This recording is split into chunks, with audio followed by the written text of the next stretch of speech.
여러분 안녕하세요. 반갑습니다. 경상남도 광역 정신건강복지센터에서 진행하는 2020 세계자살 예방의 날 기념 강연 당신이 잘 되면 좋겠습니다의 진행자 임은영입니다. 매년 9월 10일이 세계자살 예방의 날이라는 것 다들 알고 계시나요? 생명의 소중함과 자살의 심각성을 알리고 그 예방과 대책 마련을 위해 제정된 날입니다. 우리나라의 자살자 수는 2018년 기준 연간 13,670명으로 10만 명당 OECD 국가 중 1위라고 하는데요. 이는 하루 평균 37명이 스스로의 생을 마감하는 안타까운 숫자이기도 합니다. 어쩌면 우리 주변에도 여러 가지 이유나 고통으로 인해 자살을 생각하고 있는 사람이 있을지도 모릅니다. 그래서 준비했습니다. 소중한 생명을 살릴 수 있는 방법, 우리 사회의 따뜻한 연결의 힘에 대한 이야기. 지금 시작합니다. 네, 오늘 함께해 주실 김민섭 작가님, 남궁인 작가님 모셨습니다. 안녕하세요. 반갑습니다. 네, 안녕하세요. 반갑습니다. 네, 먼저 시청하고 계시는 경남 도민 여러분께 인사 부탁드릴게요. 안녕하세요. 김민섭이라고 합니다. 글을 쓰고 책을 만들면서 살고 있고요. 쓴 책으로는 나는 지방대 시간 강사다, 대리사회와 같은 책들이 있습니다. 반갑습니다.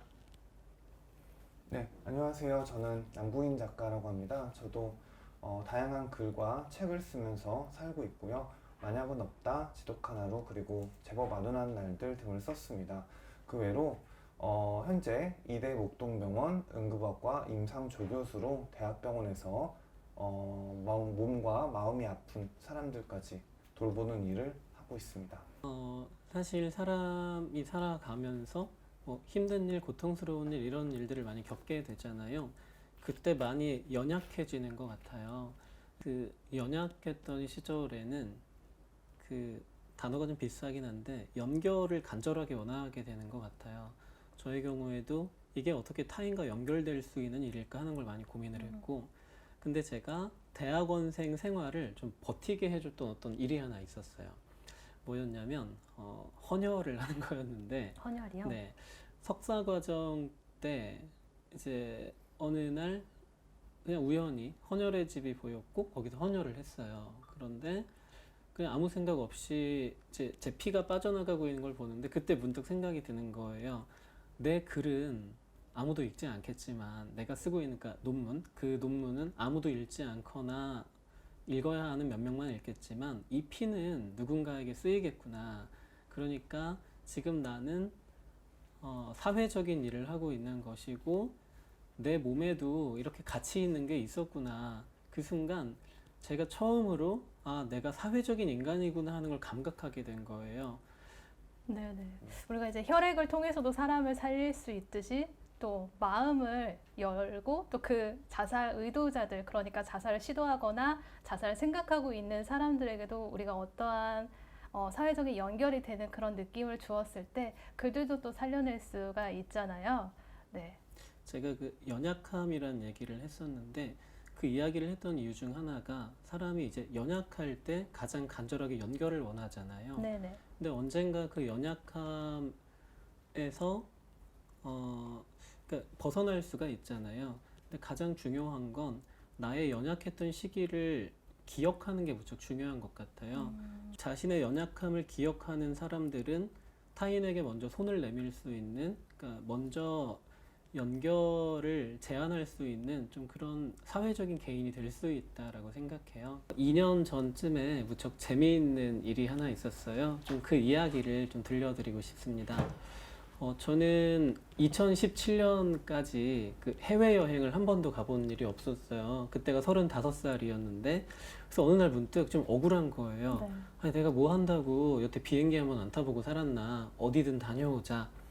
그래서 좀 가장 가까운 곳 어딜까 이제 하고 살펴봤더니 이제 일본 후쿠오카더라고요. 왕복 비행기표가 73,000원에 올라와 있더라고요. 충격이었어요. 아니 어떻게 비행기를 타고 일본을 가는데 KTX 타고 부산 왔다 갔다 하는 것보다 싸. 다른 나라고 바다도 건너는데. 그러니까 일단 날아야 되는데. 네. 그래서 내가 지금까지 어떤 삶을 살아온 건가 막 생각하면서 이제 구매를 했어요. 했더니 뭐 유류 할증료랑 붙어서 10만 원쯤 되긴 했는데 이제 그래도 너무 좋았고 이제 설레는 마음으로 여행을 기다리고 있다가 그 아이가 좀 몸이 아프다고 해서 병원을 갔더니 의사 선생님이 그러시더라고요. 별건 아닌데 하루 입원하고 수술을 좀 해야겠다. 그러고서 그 수술 날짜를 제 출국 하루 전으로 잡아주셨어요. 그래서 제가 그날은 안 된다 얘기했더니 의사 선생님이 되게 단호하셨어요. 나는 이날 해야겠다. 수술이 급하기도 하고 또 자기 수술 스케줄에 따르면 이날밖에 없다 하셔서 예 알겠습니다 하고 이제 병원으로 갈지 공항으로 갈지를 선택해야 됐거든요. 이제 저 혼자 가는 거였으니까 그래서 좀 고민을 하다가 병원으로 가기로 하고 이제 표를 취소하려고 여행사에 전화를 해요. 이제 여행 출국까지 2주가 남아 있었는데 그 환불이 되느냐 물었더니 환불이 된다고 하더라고요. 그러면서 수수료를 제외하고 18,000원 정도가 환불이 될 거다. 근데 내가 이걸 10만 원을 주고 샀잖아요. 그래서 아니 이건 어차피 매진된 티켓이니까 내가 취소하면 누군가가 바로 들어와서 이걸 살 텐데 그러면 그 8만 원에 달하는 그 수수료는 좀 부당한 이익 아닌가 이런 생각이 들었어요. 아, 18,000원 돌려받느니 차라리 이걸 누구한테 양도하면 그 사람도 나도 그거보단 더 행복하겠지 생각해서 혹시 양도가 되나요? 하고 물어봤더니 양도도 된다고 하더라고요. 그런데 세 가지 조건을 가진 사람을 직접 찾아와라. 일단 첫 번째는 대한민국 남성이어야 된다. 네, 뭐. 그리고 두 번째는 그 남자의 이름이 김민섭이어야 한다. 여기부터 어렵잖아요. 근데 세 번째는 그 김민섭 씨의 여권에 있는 영어 이름이 그 스펠링과 띄어쓰기가 완전히 같아야 한다라는 거였어요. 그래서 이제 꼭 찾아야지 하고 더 열심히 찾기 시작했고 3일째 되는 날 김민섭 씨가 나타났어요. 와. 안녕하세요. 제가 김민섭인데요 하고 이제 25살, 저랑 딱 10살 차이가 나는 93년생 대학생이 나타났어요. 그 사람은 대학에서 디자인을 전공하고 있는데 졸업 전시 비용을 마련하기 위해서 휴학을 하고 일을 하고 있다라고 하더라고요. 정말 여행 가기 적합한 김민섭 씨가 나타났구나 하고 이제 양도 절차를 밟고 있는데 그때 메시지가 한 통 더 왔어요. 그런데 그 메시지가 다행히 김민섭 씨가 아니었고 누구였냐면 고등학교 선생님이셨어요. 네. 그 메시지 내용은 뭐였냐면 안녕하세요. 김민섭 씨 찾기 프로젝트를 잘 보고 있습니다. 그런데 결례가 되지 않는다면 제가 김민섭 씨의 숙박비를 대신 부담하고 싶습니다. 그래서 사람들에게 김민섭 씨를 찾았습니다. 그리고 이 청년이 그 숙박비까지 지원받고 갈 수 있게 됐어요 하고 이제 글을 올렸고 정말 많은 사람들이 뭐 축하한다, 뭐 난 찾을 줄 알았다, 막 이런 댓글이 막 올라오는 중에 어떤 분이 저에게 후쿠오카 1일 그린 패스권이 두 장이 있다. 이게 있으면 그 대중교통을 무료로 이용할 수 있는데 저는 다시 후쿠오카에 갈 일이 없을 것 같으니 이걸 보내드리겠다 하고 유효기간이 한 달 남은 그거를 보내주셨어요. 그래서 김민섭 씨는 숙박비에 더해서 교통비까지 후원을 받게 됐는데 그런 사람들이 계속 나타나기 시작을 했어요. 또 어떤 분은 저는 와이파이 렌탈 업체 대표인데 와, 대표님까지 이제. 김민섭 씨가 꼭 우리 회사에 와이파이를 렌탈해 가면 좋겠다. 그런데 홍보로 비추어질 것 같으니 상표를 지우고 무료로 렌탈해 드리겠다. 공항에서 이걸 렌탈해 가셔라. 이렇게 댓글을 달아주시기도 했고 또 어떤 분은 저는 후쿠오카 타워에 다녀왔는데 거기에서 야경을 꼭 봐야 된다. 근데 김민섭 씨도 이걸 보면 좋겠는데 내 주머니에 입장권이 한 장 남아있는 걸 발견했다. 와. 이걸 보내줄게. 뭐 이런 분들도 계셨고 정말 많은 사람들이 저마다의 방식으로 이 김민섭 씨 여행을 좀 도와주고 싶어 했어요. 그런데 이게 끝이 아니에요. 이제 출국을 5일 정도 앞두고 정말 많은 방송사와 신문사, 라디오 이런 곳에서 그 취재 요청들이 왔어요. 근데 5일을 앞두고 카카오라는 회사에서 전화가 왔더라고요. 우리가 아는 그 노란색 우리가 카카오요? 아는, 네, 그 카카오톡에서 전화를 주셔서 저희도 참 이 동화 같은 이야기를 다들 잘 봤다. 그래서 말인데 혹시 괜찮으시다면 김민섭 씨 여행을 우리 카카오에서 후원해드려도 괜찮겠느냐라는 거였어요. 거기 담당자께서 하신 말씀은 뭐였냐면 김민섭 씨가 여행을 잘 다녀오는 것도 중요하지만 다녀와서도 미래를 상상할 수 있으면 좋겠다.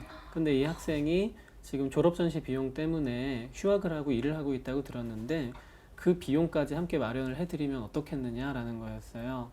말하자면 이제 저는 이름이 같은 사람을 찾아서 비행기 티켓을 양도하고자 했을 뿐인데 이 개인에게는 정말 어떤 삶에 좀 큰 의미가 될 만한 그런 제안들이 오게 된 거예요. 그래서 저도 그렇게 생각한다. 그래주시면 너무 좋겠다라고 했고 카카오에서 그럼 작가님이 글을 한 편 달라. 우리가 그걸로 크라우드 펀딩 프로젝트를 열겠다. 그래서 이 내용을 글로 써서 카카오에 보냈고 여행을 이제 3일 앞두고 지금까지는 김민섭 씨 찾기 프로젝트였잖아요. 네네. 실제로 카카오 메인에 어떻게 올라갔냐면 93년생 김민섭 씨 후쿠오카 보내기 프로젝트 진짜 이런 이름으로 올라가서 2박 3일 동안 한 270명 정도 되는 사람들이 한 260만 원 정도를 모아서 이 청년에게 전달해 줬어요. 여행 잘 다녀오고 돈이 남으면 그걸로 졸업도 하면 좋겠어 이렇게. 그래서 이제 이 청년은 후쿠오카를 정말 잘 다녀오게 됐고요. 저는 이 청년 얼굴이라도 한번 봐야 될 것 같아서 네네. 공항으로 갑니다. 와. 만나서 무슨 얘기를 해야 될지 모르겠더라고요. 그런데 이제 둘이 같이 커피를 한 잔 마시고 있는데 그 청년이 저에게 물어보더라고요. 그런데 왜 저를 도와주셨나요? 왜 특별할 것도 없는 저를 수백 명의 사람들이 이렇게 도와줬는지 정말 잘 모르겠어요. 왜 저를 도와주셨어요? 이렇게 물어보는데 뭔가 좀 멋지게 답해야 될 책임이 있는 것 같더라고요. 네. 근데 아무 말도 생각이 안 나서 잠깐 고민했는데 그때 제가 대학에서 나왔을 때 저도 비슷한 질문을 했었더라고요. 왜 저를 도와주셨나요? 제가 그때 외롭고 막막했을 때 그러니까 저는 앞서 말씀드렸던 나는 지방대 시간 강사다라는 책을 쓰고 대학에서 나오게 됐거든요. 그때 무척 외로웠는데 많은 분들이 저를 도와주셨어요. 뭐 예를 들면 우리 회사에 취직해라는 대표님도 계셨고 건강보험비를 대신 내준다는 분도 계셨고 또 뭐 작업실을 그냥 무료로 빌려주겠다는 분도 계셨고 맨날 와서 소갈비를 사주는 분도 계셨어요. 그래서 제가 그래서 대리사회라는 책이 나오고 그분들을 찾아뵙고 제가 여쭤본 거예요. 덕분에 책이 나왔습니다. 너무 고맙습니다. 그런데 왜 저를 도와주셨나요? 근데 그분들의 답이 다 똑같았어요. 서로 아는 사이가 아니면서도 거의 비슷했던 게 이제 저는 그 청년에게 그 말을 돌려주기로 하고 말합니다. 왜 저를 도와주셨나요? 저는 그냥 당신이 잘 되면 좋겠다고 생각했어요. 라고 했고, 근데 저는 그 청년이 그게 무슨 말이죠? 라고 할 줄 알았는데, 무슨 말인지 알 것 같다라고 하시더라고요. 그게 뭐였냐면, 공항으로 오는 동안 이제 많은 사람들을 보게 되잖아요. 평소라면 그냥 지나쳤겠지만, 이번엔 그럴 수가 없었다고 하더라고요. 그러니까, 저 사람이 나를 도와주지 않았을까? 저 사람 덕분에 여행을 갈 수 있는 게 아닐까? 그렇게 생각하니까, 그 사람들의 얼굴을 볼 때마다 저 사람이 잘 되면 좋겠다. 이제 그런 생각이 들어서 정말 수백 번이 넘는 당신이 잘 되면 좋겠다라는 상상을 하면서 여기 왔다. 그런데 작가님께 그 말을 또 들은 거다. 이렇게 얘기하는데 되게 뭐랄까 뭐 기뻤다라고 표현하긴 그렇고 고마웠습니다. 네. 하기 전에 저에게 한마디를 하고 가셨는데 저는 그 말이 제가 그 이후로 삶을 살아가는 되게 큰 의미가 되고 있어요. 뭐였냐면 작가님 저 정말 잘 다녀올게요. 그런데 작가님이 83년생이고 제가 93년생이다. 제가 여행 다녀와서 잘 살다가 언젠가 꼭 2003년에 태어난 김민섭 씨를 찾겠다. 그래서 아무 조건 없이 여행을 보내주겠다. 그러기 위해서 잘 살겠다. 이렇게 얘기하고 이제 후쿠오카 출국장으로 가셨는데 저는 제가 이제 대학에서 나왔을 때 받았던 여러 후기들이 있잖아요. 그게 나에게서 단절되지 않고 이 청년에게 연결되었고 또 여기에 참여한 모두에게는 그러한 감각이 생겼을 것이고 이 감각은 또 2003년생 김민섭 씨에게 또 반드시 연결되고 확장되겠구나. 이제 그런 생각을 했어요.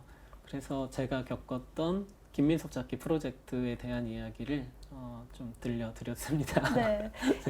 사실 개인과 개인이 연결되는 것으로 좀 많은 문제를 해결할 수 있다라고 생각하는데요.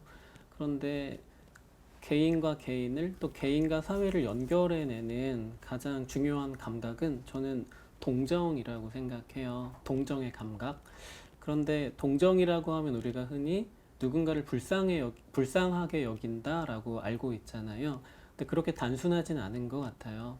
그러니까 저는 이제 대학원에서 공부를 하는 동안 이제 동정이란 감각이 어떻게 번역되었는가 뭐 그런 것에 대한 공부도 조금 했거든요. 그런데 그게 처음에 이제 들어왔을 때 그 어떤 내용을 보니까 결국 동정이라는 게 누군가를 단순히 불쌍히 여기는 게 아니라 그의 처지에서 사유하는 일이라고 정리가 되어 있더라고요.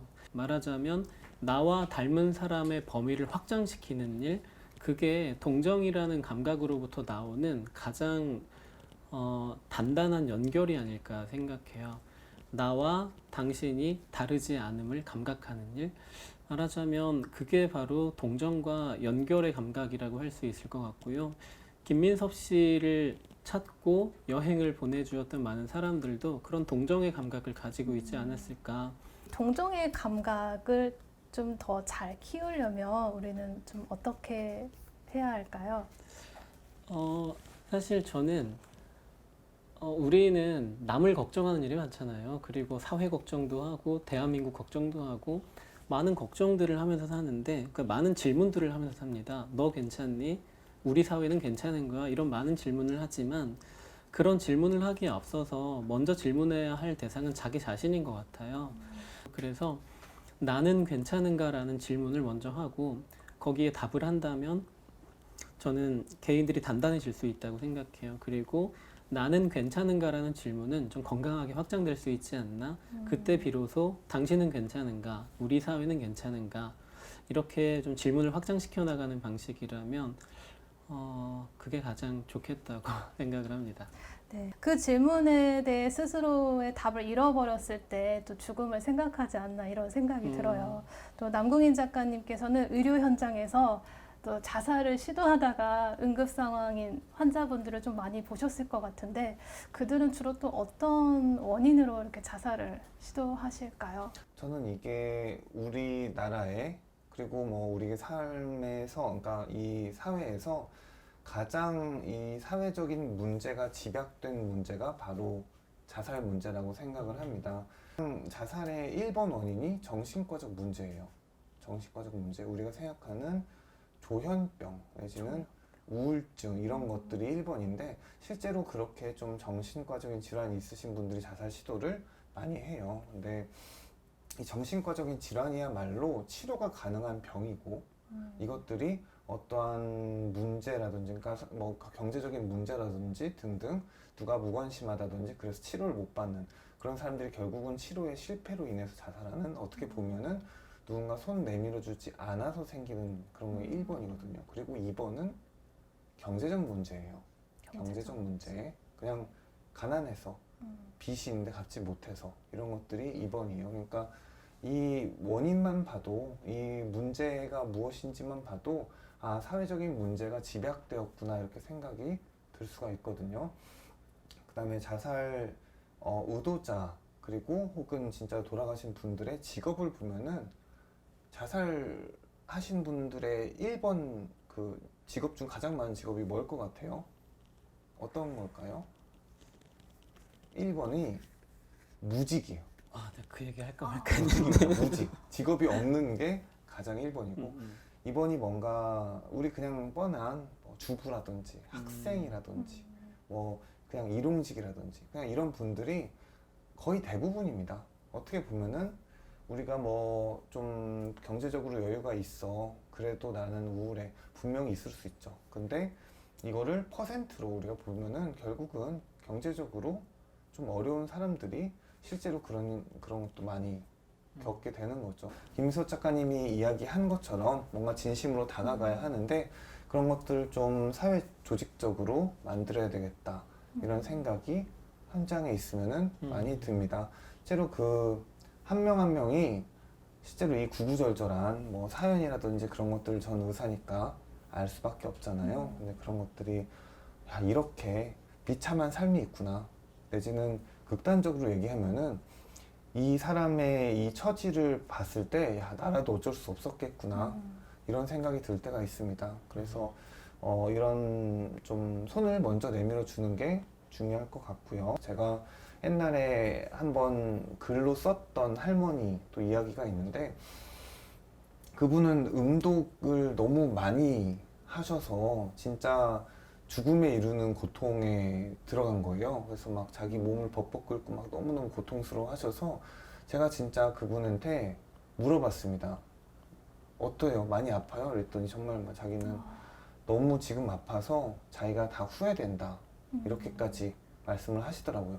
이런 것들이 양가 감정이죠. 제가 보통 많은 사람들이 응급실에는 다 뭐 자살에 뭔가 자살하신 그 이미 그 망자분들만 오시고 의도자나 이런 분들은 안 오시죠? 라고 이렇게 처음에도 물어보셨었는데, 사실은 대부분 그런 자살 의도자들이시고, 그러니까 결국은 이렇게 뭔가 음독을 한다든지 다음에 자기가 진짜로 죽을 거라는 두려움에 빠지게 돼요. 이것들이 전 양가 감정, 이게 죽고자 하면서도 사람들의 의지는 항상 살고자 하는 쪽으로 향해요. 그래서 바로 119에 신고한다든지 바로 사람들에게 메시지를 남긴다든지 아니면은 고통에 몸부림치면서 후회한다든지 이런 양가적인 감정이 무조건 발생하게 되거든요. 전 그래서 그 양가 감정을 느끼는 건 이해할 수가 있는데, 그 중에서도 좀 긍정적인 걸로 생각을 해주셨으면 해요. 네, 남궁인 작가님께서 양가 감정에 대한 이야기를 해주셨는데요.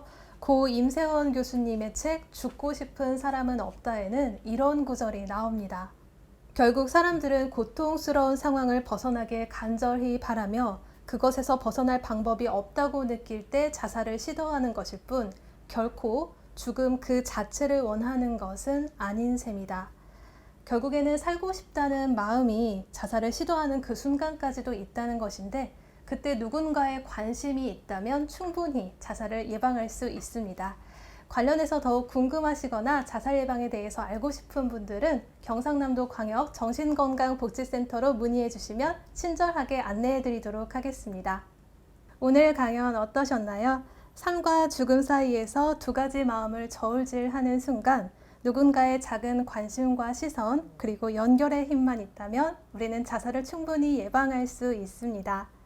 우리 모두 그러한 타인을 찾고 연결해낼 수 있는 모닥불 같은 사람이 되었으면 좋겠습니다. 함께 해주신 경남도민 여러분 고맙습니다. 소중한 당신, 소중한 생명, 당신이 잘 되면 좋겠습니다.